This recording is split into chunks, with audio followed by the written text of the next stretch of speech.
बोले बहन चो चूड़ा कहाँ से आ गया बहन चो बाबा जी बढ़ के पूरे गाड खोद के दाब दिया गए। तो जी फिर मैंने एप्लीकेशन थाने में दे दी। तो जी इन्होंने हाथ जोड़ लिए, ऐसा भी हो गया। अब ज़्यादा क्या कहूँ। उसके बाद हमारा कोई झगड़ा नहीं। इसने वैसे नपवाई कई बार। नपवाने में ये बहुत लंबी चौड़ी 1 किला ज़मीन है जी मेरी। 156 तो ऐसे और 134 ऐसे और फ्रंट 77 है। अब ये उल्टा नापता है, उधर से लाकर सीधी लैट्रिन बाथरूम पे यूँ। ये देख लो परसों झगड़ा हुआ, ये तार लगा रखे। अच्छा।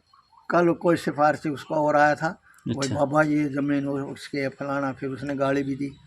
ये कौन बहन तो कह तो दे मेरे मुंह पे आके कि ज़मीन मंदिर की है, ज़मीन मेरी है, धरती मेरी है, कागज़ दिखा फलाना दिखा। और वो तो बुरी तरह यहाँ करने लगा, गाली गुप्ता भी हुआ। अच्छा जी। मैंने तसल्ली करवाई।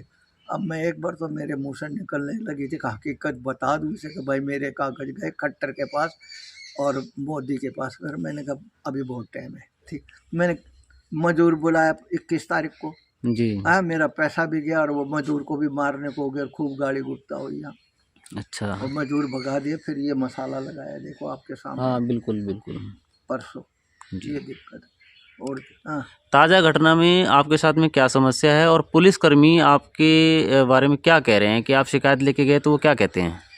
इसी ने रिपोर्ट कर दी थी। अच्छा, इन्होंने ही रिपोर्ट कर दी आपकी? हाँ। तो क्या इल्ज़ाम लगाया? मेरी और इन कंपनी वालों की। अच्छा जी। बाबा ने ज़मीन बेच दी और कंपनी वालों ने ज़मीन खरीद ली और बाबा झूठा बेईमान है और ऐसा वैसा है। फिर वो हमें थाने ले गया, इनको भी उनको। वहाँ जाके थानेदार ने जो मेरे साथ गए थे जी। 5-6 आदमी, उनके संग भी बुरा बर्ताव किया। ठीक बर्ताव नहीं किया, उल्टा सुल्टा बोले। कितने कैसे इतने वो हो गए, कितने के मंदिर बना दिए, कितने के मकान बना दिए, कितने के वो कर दिए धर्म खाते। तुम्हारे पास इतना पैसा कहाँ से आया, कौन लोग हो तुम? एसओचओ ने इनको खूब अच्छी तरह से मेरे कागज भी नहीं देखे, ना और कुछ कहा ना कुछ। फिर बाद में एसआई ने और इन्होंने कह दिया अगर किसी ने मजदूर लगा लिया या कोई मिस्त्री लगा दिया सबको बंद कर दूंगा। और उल्टा सुल्टा बोले। अपना हमारा कोई ठिकाना नहीं हुआ। 21 तारीख को नया विवाद चला, वो बीच में पीछे हुआ तो वो अलग है जी। मोदी लाल से भी मेरी हाथ जोड़ के, मेरी तो जितने भी अफसर हैं कर्मचारी हरियाणा के, सबसे हाथ जोड़ के गुजारिश है, धर्म के कांटे पे चलो, सच्चाई बोलो।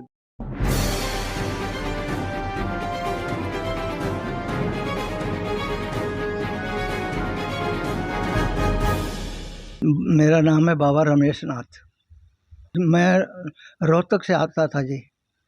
अब तो जिला झज्जर है, पहले रोहतक था। झज्जर से आता था। तो किसी ने मुझे यहाँ कहा बाबा जी यहाँ जगह है, आप यहाँ आ जाओ। मैं उनके पास आ गया और वो आजकल जिंदा तो नहीं है, 2-3 आदमी, पर नाम उनके जिंदा है। उन्होंने मुझे यहाँ छोड़ा, मैं यहाँ रहता रहा। फिर उन्होंने मंदिर की स्कीम बना ली, मंदिर बनाया, गांव में सारे घुमा फिराने के बाद यहाँ सवारी उतरी, भंडारे चले और कम से कम भी 20-25 ज़्यादा भंडारे हो लिए। और जब से मैं यहाँ रह रहा हूँ, कुछ दिनों के बाद मेरा पेड़ काट दिया इन्होंने, एक खेत वालों ने। मेरा झगड़ा हो गया इनसे और फिर मैंने इनसे कहा, मैंने कहा तुमने ये क्यों काट दिया मेरे पेड़? बोला चूड़ा चमार बहनचोद यहीं काट के दाब देंगे। उसका नाम है अशोक, हीर के उसके बड़े भाई का छोटे वाले का नाम है अशोक। उसने मुझे कहा, मैंने गांव वालों को जाकर सरपंच लंबरदारों से जिनसे मुझे बैठाया था, वो आज जिंदा नहीं है। उन्होंने मुझे थाने ले गए। थाने ले जाकर उन्होंने एप्लीकेशन दिलवा दी। एप्लीकेशन दिलवाने के बाद जी थानेदार ने इनको बुला लिया और डीसी ने बोला अभी तक मैं डीसी का पेश करेंगे। और फिर इन्होंने स्कीम उकीम करके पैर पकड़ लिए और हाथ जोड़ लिए कि ना तो हम मंदिर के बारे में कुछ कहेंगे ना ज़मीन के बारे में। और फिर महेंद्र वकील का लड़का था, मुझे उसने बताया, मैं उनकी वकील साहब की गाड़ी चलाता हूँ, मैं तो ड्राइवर हूँ। बाहर निकला तो मुझे लोगों ने बता दिया तो वकील का लड़का है। मैंने कोई बात नहीं, उसने समझौता करवा दिया। समझौता हो गया। 13-14 साल के बाद अब इन्होंने फिर वही झगड़ा कर दिया मेरे साथ। झगड़ा करके इन्होंने बोले बाबा ने ज़मीन बेच दी, कंपनी वालों ने इसका नाम क्या ज़मीन खरीद ली।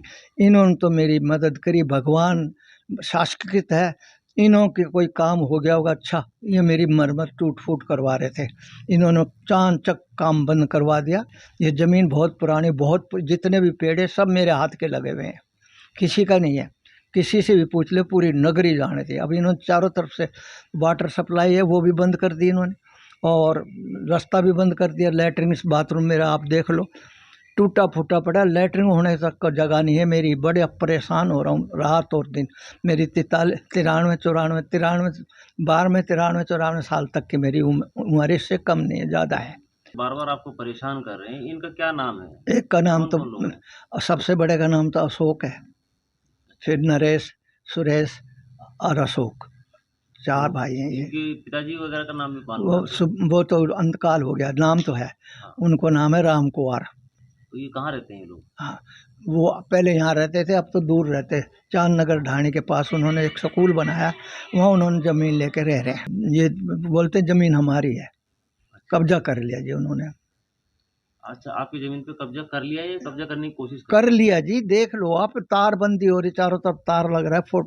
कुआं है पीछे इन्होंने बनवाया, वो कम से कम सदियों पुराना कुआं है। सैयद जी का यहाँ स्थान है, ये भी सदियों पुराना, हरियाणा में प्रसिद्ध है। और यो कहते हैं रास्ता भी नहीं है, और अब ये अपनी ज़मीन बता रहे हैं। मेरे जो कागजों में लिखा है ना, वो सही 2 ही हर्फ है, इसमें इतनी भी झूठ नहीं है। पटवारी का नाम मैं जानता नहीं जी। तो आप यहाँ पर कितना टाइम आपको हो चुका है? 34-35 साल से कम नहीं है ये। झज्जर डिस्ट्रिक्ट, गांव खुड्डन, वहाँ का रहने वाला। अस्तल भौर साध खेड़ी का चेला हूँ मैं। साध खेड़ी बाबा मस्तनाथ आली, वहाँ का चेला हूँ जी मैं। तो आपको स्थानीय लोगों का भी सहयोग मिलता होगा? यहाँ से खूब सहयोग है हर चीज़ का, पर इनकी तरफ से तो मुझे खतरा है अब भी।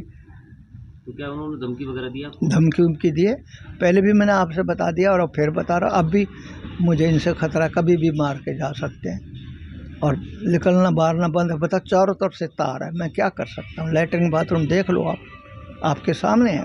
पीछे वो पुराना कुआं है, ये बाबा सैयद साहब जी का स्थान है।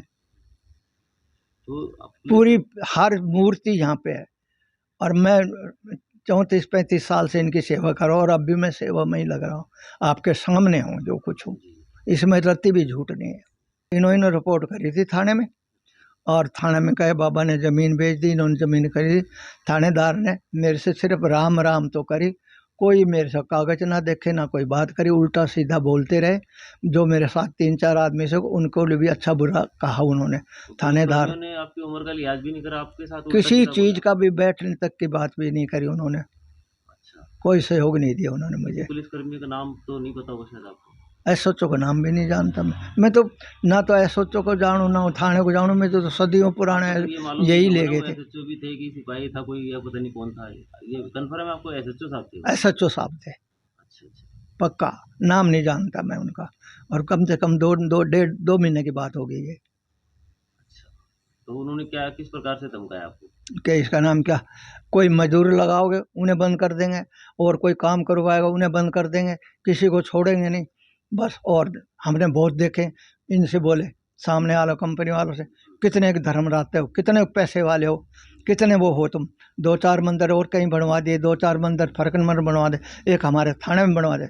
शर्म नहीं आती तुम्हें? पता नहीं क्या कहा उन्होंने, एसओ साहब ने। उनको धमकाया? मेरे से तो बस मेरे कागज भी नहीं देखे। मैं ये चाहता हूँ कि ये धर्म खाते की ज़मीन है, गवर्नमेंट से भी और हर एक आदमी से मेरी रिक्वेस्ट है, ये धर्म खाते की ज़मीन है, ये धर्म खाते में ज़मीन रहनी चाहिए। ये झूठ बोलते हैं, ज़मीन इनकी है नहीं। हो चारों तरफ से तार लगा रखा, और आपकी कोई सुन नहीं रहा है? कोई सुनवाई नहीं है। मैं हरियाणा सरकार में नौकरी करता था, पहले इसी रूप में करता था। अब जब मेरे प्रभु ने मेरे इजाज़त कर दी तो मैं नौकरी छोड़ के अस्तल भौर चला गया, वहाँ बाबा जी बन गया था, और मुझे थोड़ी सी पेंशन मिलती है। गवर्नमेंट ने अभी तक मेरे और कोई सहायता नहीं करी। अब मैंने एप्लीकेशन लगाई है, उसमें भी कोई सुनवाई नहीं हो रही। इधर उधर से भी कहा, कुछ बात ही नहीं बनी थी। सरकार की नौकरी में लोक संपर्क विभाग गुड़गांव में करता था जी, डीपीआर ऑफिस गुड़गांव, लोक संपर्क विभाग। तो उस पर किस पद पे थे आप? चौकीदार के पक्ष पे। फौजी को कौन लगा हुआ है? अच्छा, आप पहले फौज में भी थे? हाँ जी। तो फौज में कितने साल आपने काम किया? 8 साल। पिताजी ने छुड़वा दी, मेरे पिताजी अंधे थे। अच्छा अच्छा, उन्होंने कहा कि मैं एक ही लड़का है, और ये गलती से फौज में चला गया। वो तो आप कब, अच्छा तो फौज में कहाँ पोस्टिंग हुई थी आपकी? मेरी बरेली सेंटर से गया श्रीनगर, श्रीनगर से लद्दाख, लद्दाख से फिर आगे फिर पता नहीं कहाँ तक घूम के आया हूँ मैं।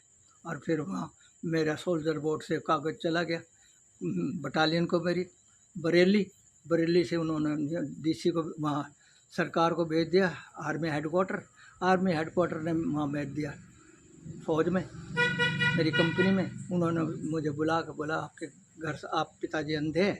मैंने कहा जी हाँ, मेरे पिताजी अंधे। जब मैं आ गया था 8 साढ़े 8 साल की नौकरी करी थी मैंने बस। अच्छा। तो बाबा आपने पढ़ाई कितनी की है और कहाँ से की है? पढ़ाई बनो समझ लो ना के बराबर, पाकिस्तान की तो मेरी पैदाश है। सन 47 में लड़ाई हुई थी, जब हमारे माँ बाप आए थे, मेरे भाई तो 2 मार भी दिए थे। हाँ, एक का हाथ काट दिया था, एक का गला काट दिया था। हम 4 भाई थे, एक बहन एक भाई, हम यहाँ आए थे, 2 भाई मेरे वहाँ मार दिए थे। तो पाकिस्तान जो आज की तारीख में, तो वो पाकिस्तान में पहले तो भारत का हिस्सा था। पाकिस्तान था, सन 47 में लड़ाई थी। तो वहाँ कहाँ पे जन्म हुआ था आपका? जन्म मुल्तान में हुआ था जी। मेरी 15-16 साल की उम्र थी जी जब हिंदुस्तान पाकिस्तान सन 47 में लड़ाई हुई थी। जिन्ना का राज था जब हिंदुस्तान पाकिस्तान हुआ जी, जब हम आए थे। मेरे वालिद साहब का भी डिस्ट्रिक्ट रोहतक गांव खुड्डन के रहने वाले थे, पंजाब में नौकरी करते थे।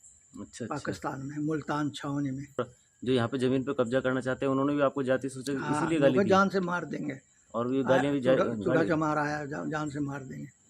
जब मैंने एप्लीकेशन दी थी तो 12-13 साल इन्होंने कहा था ना जमीन की बात करेंगे ना बाबा से लड़ेंगे। और अब 12-13-14 साल के बाद पता नहीं क्या मंत्र फेरा इनका, जमीन पे क्या लोभ आया इनका, मैं नहीं कह सकता। सारे अपडेट्स के लिए सब्सक्राइब करें और बेल आइकन को क्लिक करें।